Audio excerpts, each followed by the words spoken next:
ये वीडियो आप सभी स्टूडेंट्स के लिए ना टर्निंग पॉइंट होने वाली है और आप इसे पूरा देखने के बाद खुद कमेंट सेक्शन में लिख के आओगे कि थैंक्स, मैंने इसे टाइम रहते हुए देख लिया। आपने भी एक चीज नोटिस करी है, जब हम सीयूटी एग्जाम की प्रिपरेशन करते हैं तो क्यों हमें बार बार पब्लिक नोटिस एनटीए की तरफ से देखने को मिलते हैं कि कभी सब्जेक्ट कॉम्बिनेशन का पोर्टल फिर से ओपन हो गया, तो कभी फोटो मिसमैच की डेट फिर से एक्सटेंड कर दी गई है। इस सब का एक रीजन है, वो है बच्चों की अवेयरनेस की कमी। जी हां बच्चों, सीयूटी एक ऐसा एग्जाम है जहां पे बच्चे इतनी सारी इंफॉर्मेशन से बहुत पीछे रह जाते हैं। और जब बात आती है यूनिवर्सिटी की, क्योंकि बच्चों सीयूटी में सिर्फ एग्जाम देना काफी नहीं होता, असली खेल तो शुरू होता है आपके रिजल्ट आने के बाद। और इसी में बच्चों सबसे इंपॉर्टेंट चीज निकल के आती है अलग अलग यूनिवर्सिटी की। इस वीडियो में बच्चों मैं एक ऐसी यूनिवर्सिटी की बात कर रहा हूं जिसमें हजारों लाखों बच्चों का एक सपना होता है एडमिशन लेने का, लेकिन दिक्कत क्या आती है, टाइम रहते हैं उन्हें इंफॉर्मेशन पता ही नहीं रहती, बस वो अपनी सीयूटी एग्जाम की तैयारी में ही लगे रहते हैं। तो मेरे प्यारे बच्चे, अगर आपका यह सपना है कि आप सीयूटी एग्जाम देने के बाद दिल्ली यूनिवर्सिटी के किसी टॉप कॉलेज के अंदर एडमिशन लेना चाहते हो, तो I request to all of you, इस वीडियो को पूरा ध्यान से समझ के जाओ, देख के मत जाओ बल्कि समझ के जाओ, ताकि आपको आने वाले टाइम में दिल्ली यूनिवर्सिटी से रिलेटेड इतनी सी भी प्रॉब्लम फेस ना करने पड़े। जी हां बच्चे, जब आप अपने सीयूटी एग्जाम की तैयारी कर रहे हो तो 11 मई से 31 मई के आसपास बच्चों आपका एग्जाम शुरू होने वाला है।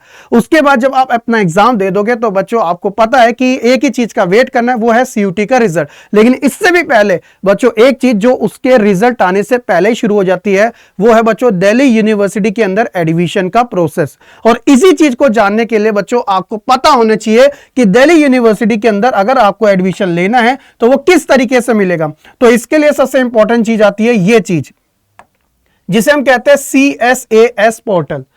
इसको पूरे नाम से जाना जाता है कॉमन सीट एलोकेशन सिस्टम। आज इस वीडियो में मैं पूरा ही डिटेल में आपके सारे डाउट क्लियर कर दूंगा, सिर्फ ना बताऊंगा बल्कि ये भी आपको एग्जांपल देने वालों कि बच्चे कहां कहां यहां पे गलती करने वाले हैं, और ये बहुत सीरियस है, इसलिए बच्चे ध्यान से देख लेना। तो बच्चों CSAS पोर्टल दिल्ली यूनिवर्सिटी का खुद का अपना एक पर्सनल पोर्टल है। वो बोलता है कि अगर आपको मेरे 70 से ज्यादा कॉलेजेस में किसी में भी एडमिशन लेना है तो सबसे पहले भाई बच्चे तुझे आप मेरे इस पोर्टल के ऊपर रजिस्ट्रेशन करना पड़ेगा, जो कि ऑप्शनल नहीं है बल्कि कंपलसरी है। अगर तूने रजिस्ट्रेशन नहीं किया तो भाई सॉरी टू से मैं तेरे को किसी भी कॉलेज में एडमिशन नहीं दे सकता। तो आपको क्या करना है बच्चों, अपने CSAS पोर्टल के ऊपर सबसे पहले रजिस्ट्रेशन करना मैंडेटरी है। अब इसके अंदर बच्चों जो होता है, आपके टोटल 3 फेजेस रखे जाते हैं, और ये 3 फेजेस कौन कौन से हैं? पहला होता है रजिस्ट्रेशन, दूसरा होता है प्रेफरेंस, और तीसरा होता है एलोकेशन। जी हां बच्चों, अब इसमें एलिजिबल कौन है? तो सबसे पहले वो सभी स्टूडेंट्स जिन्होंने सीयूटी का एग्जाम जो है वो एक तरीके से दिया है, यानी कि आपने जब सीयूटी का एग्जाम दे रहे थे तो उससे पहले आपने रजिस्ट्रेशन किया था, आपका एक एप्लीकेशन बन के आया था, और वही चीजें बच्चों आपको CSAS पोर्टल के ऊपर रजिस्टर करनी पड़ती है। ठीक है, जिसके अंदर बच्चों आपकी डेट ऑफ बर्थ और आपका सीयूटी एग्जाम का एप्लीकेशन जो नंबर होता है वो चीजें। फिर उसके बाद आती है बच्चों प्रेफरेंस। ये इस फेज के लिए, ये सेकंड फेज है बच्चों, ये आपका सेकंड फेज है। वही बच्चे एलिजिबल होते हैं जिन्होंने सबसे पहले CSAS के ऊपर अपना रजिस्ट्रेशन किया था। और तीसरे के लिए बच्चों एलोकेशन, यानी कि ये डिसाइड करेगा कि आपको दिल्ली यूनिवर्सिटी के नॉर्थ कैंपस, साउथ कैंपस या ऑफ कैंपस में किस कॉलेज में एडमिशन और किस कोर्स में मिलने वाला है। ये 3 क्राइटेरिया रहते हैं, एक एक करके मैं आपको तीनों को बहुत आसानी से समझाता हूं। सबसे पहले बच्चों जो फेज 1 है वही सबसे मैंडेटरी है, और बच्चे इसी में ही लेट कर देते हैं। जैसा कि मैंने आपको बताया था कि ये आपको फिलअप करना ही है 5 स्टेजेस में बच्चों, आपको ये सारे ध्यान रखने हैं। सबसे पहले आपको अपना न्यू रजिस्ट्रेशन करना है। रजिस्ट्रेशन के लिए बच्चों आप लिंक जारी किया जाता है, और जब यह जारी किया जाएगा तो आप आराम से अपना यहां पे रजिस्ट्रेशन कर सकते हो। रजिस्ट्रेशन करते वक्त बच्चों ये सारी चीजें वहां पे आपको फिलअप करनी पड़ती है, जिसके अंदर मैंने आपको बता दिया सीयूटी का जो एप्लीकेशन फॉर्म नंबर है वो डालना पड़ता है एप्लीकेशन, और साथ ही साथ अपनी डेट ऑफ बर्थ। इसके अलावा बच्चों आपका जो पर्सनल सेक्शन होता है, पर्सनल में बच्चों जो आपकी डिटेल्स वगैरह होती है, आपकी, आपके फादर मदर जितनी भी है, आपकी डेट ऑफ बर्थ, ये सब चीजें। और ध्यान रखिएगा इसमें आपको सारी डिटेल्स सही डालनी पड़ती है जो आपकी 10वीं 12वीं के मार्कशीट से मैच करती हो, और यहां पे बच्चों चेंजेस के कोई ऑप्शन नहीं दिए जाते, तो इसलिए पहले से अवेयरनेस आपके पास होनी चाहिए। तीसरी जो सबसे इंपॉर्टेंट निकल के आती है वो होती है बच्चों आपकी एकेडमिक सेक्शन, यानी कि 10वीं 12वीं की आपको यहां पे डिटेल फिलअप करनी होती है। फिर बच्चों कुछ ऐसे स्टूडेंट स्टूडेंट्स होते हैं जिनके पास एक्स्ट्रा सर्टिफिकेट्स होते हैं, तो ये सर्टिफिकेट ईसीए कैटेगरी के अंदर आते हैं, स्पोर्ट्स से रिलेटेड, जिसे हम कहते हैं एक्स्ट्रा करिकुलर एक्टिविटी। तो ये भी आपको अपलोड करने पड़ते हैं अगर आपके पास है तो, वरना तो अगर नहीं है तो आप इसे स्किप कर सकते हो। फिर बच्चों यहाँ पे अपलोड्स करने पड़ते हैं। जैसे बहुत से स्टूडेंट्स क्या होते हैं, SC ST OBC EWS category से होते हैं, तो उनको प्रूफ एक तरीके से करने के लिए कि आप इसी कैटेगरी से हो, तो आपको अपने डॉक्यूमेंट भी अपलोड करने पड़ते हैं। जैसे एग्जांपल के तौर पे आपकी बार बोला गया है 31 मार्च, इस डेट को याद रख लेना। इसके बाद का ही सर्टिफिकेट जो बच्चे EWS and OBC NCL category से है, तो बच्चों आपको ये सर्टिफिकेट बनाना पड़ेगा दोनों कैटेगरी के। SC ST के लिए तो कोई इश्यू नहीं है, EWS का एक इनकम सर्टिफिकेट बनता है और OBC NCL वालों का भी एक सर्टिफिकेट बनता है, NCL सर्टिफिकेट ही कहते हैं बच्चों, ठीक है। तो 31 मार्च के बाद का बना होना चाहिए, और ये कहां से बनेगा, जो आपके नियर बाय आपका जो SDM ऑफिस होता है, ठीक है। ये तो चलो बात होगी। फिर इसके बाद बच्चों आपको क्या करना पड़ता है, अपलोड करने के बाद प्रीव्यू करना पड़ता है और उसके बाद फाइनल सबमिशन करना पड़ता है। यहां पर आपका रजिस्ट्रेशन हो जाता है। लेकिन एक चीज है जो अभी मिसिंग है, वो है बच्चों, जी हां, रजिस्ट्रेशन के लिए कुछ नॉमिनल सी फीस आपके लिए रखी जाती है जो नॉन रिफंडेबल होती है। अब इसके अंदर बच्चों UR OBC NCL और EWS कैटेगरी के जो बच्चे होते हैं उनको तो जो टोटल पेमेंट करनी होती है 250 रुपए, लेकिन जो बच्चे SC ST EW से होते हैं तो उनको 100 रुपए करनी होती है। तो हर किसी को यही एडवाइस दी जाती है कि जब आप अपना एप्लीकेशन भर रहे हो तो जो लास्ट डेट होती है ना, उससे पहले पहले बच्चों आपको अपना ये रजिस्ट्रेशन कर देना पड़ता है, क्योंकि आपको पता है कि लास्ट टाइम पे क्या हो जाता है कि सर्वर बहुत डाउन हो जाता है। तो इसलिए टाइम रहते ही ये सारी चीजें आपको पता होनी चाहिए। एग्जैक्टली चलिए अब आगे बात करते हैं जो सबसे इंपॉर्टेंट सेशन है। तो याद रखिएगा, जब आपने CUT एग्जाम दे दिया तो उसके बाद बच्चों आप रिजल्ट का जब वेट करते हो ना CUT एग्जाम के, तो उससे पहले दिल्ली यूनिवर्सिटी CSAS पोर्टल को ओपन कर देती है रिजल्ट आने से पहले, और उसमें वो फर्स्ट फेज को ही ओपन करती है, जिसके अंदर अभी जो मैंने आपको ये सारी चीजें बताई है ना, ये आपको फिलअप करनी पड़ती है। फिर क्या होता है, ये जब आप सारी डिटेल्स यहां पे डाल देते हो ना, तो उसके बाद आपका क्या होता है कि CUT का रिजल्ट आ जाता है। तो जब CUT का रिजल्ट आता है तो बच्चों अपना DU सेकंड फेज ओपन कर देता है। तो ये सेकंड फेज आपका CUT रिजल्ट आने के बाद ही ओपन होता है, और वही स्टूडेंट्स एलिजिबल होते हैं जिन्होंने फेज 1 में अपना रजिस्ट्रेशन किया था। तो यहां पर सारी चीजें टू द पॉइंट क्लियर है बच्चों। अब फेज 2 क्यों इतना ज्यादा इंपॉर्टेंट है और क्यों वो हर स्टूडेंट इसमें मार्क आता है जिसने अच्छा स्कोर भी गेन किया होता है, लेकिन फिर भी वो अपने इस फेज में आके मार्क आ जाता है और अपना जो अच्छा कॉलेज जो उसे मिल सकता था, उसकी छोटी सी गलती की वजह से उसको वो कॉलेज नहीं मिल पाता। बहुत ज्यादा कंफ्यूजन होती है, बट आपको टेंशन नहीं लेनी, आपके शाहरुख सर आपके साथ है। अभी इसीलिए इतनी जल्दी वीडियो आपके लिए बनाई है, ताकि एग्जाम टाइम में या जब ये प्रोसेस चल रहा होगा तो आपको और डिटेल वर्जन के अंदर सारी चीजें उस टाइम की बताऊंगा मैं। इसीलिए अभी आपको सेल्फ अवेयर कर रहा हूं, ताकि आपको टाइम रहते हुए सारी चीजों के बारे में पहले से पता रहे। फेज 2 के अंदर बच्चों दो चीजें सबसे इंपॉर्टेंट होती है, एक होता है आपका सब्जेक्ट मैपिंग और दूसरा बच्चों आपका होता है प्रेफरेंस सिलेक्शन। अभी क्या आता कि CUT ने हाल ही फिलहाल में सब्जेक्ट कॉम्बिनेशन को लेके आपका एक पोर्टल ओपन किया था, यानी कि आपको एक मौका दिया था अपनी एप्लीकेशन के थ्रू रजिस्ट्रेशन जो आपने किया था, लॉगिन करो अपने पोर्टल पे जाके और वहां पे आप चेंज कर सकते हो जो भी आपका सब्जेक्ट कॉम्बिनेशन बिगड़ रहा था। क्योंकि दिल्ली यूनिवर्सिटी के जितने भी कोर्सेस है एकेडमिक स्पेशली, वहां पे क्या होता है कि एक लैंग्वेज 3 डोमेन या 2 लैंग्वेज 2 डोमेन का कॉन्सेप्ट मेजर कोर्सेज के अंदर हमें देखने को मिलता है। बहुत से स्टूडेंट्स अपना सब्जेक्ट कॉम्बिनेशन ही नहीं मैच कर पा रहे थे, तो उनको मौका दिया गया, तो उन बच्चों ने टाइम रहते हुए कर भी लिया। ये आपको अच्छे तरीके से पता है। अब यहां पे बात आती है कि जो बच्चों ने क्लास 12th में अपने सब्जेक्ट पढ़े थे, वही सब्जेक्ट आपने अपने CUT एग्जाम में देना कंपलसरी है। इसी चीज को बच्चों सब्जेक्ट मैपिंग कहते हैं। तो इसका मतलब अगर आप पॉलिटिकल साइंस क्लास 12 में पढ़ी है तो आपको domain specific subject class 12 politicals के बेसिस पे ही अपना एग्जाम देना। ऐसा नहीं है कि आप साइंस वाले स्टूडेंट्स हो और आपका मन है आर्ट्स में आने का, तो आप पॉलिटिकल साइंस ले रहे हो, लेकिन पता चले कि आपने क्लास 12 में तो PCM या PCB से पढ़ा है, ये तो आपकी मैपिंग ही नहीं हुई। यही बच्चे तो सबसे ज्यादा गलती कर रहे थे और इस चीज को सुधारने का मौका बच्चों सीयूटी ने दिया था। इसलिए कह रहा हूं कि इसमें बहुत सारी अपडेट्स आती है। ये वीडियो बनाने का एक मेन उद्देश्य यही है मेरे बच्चे।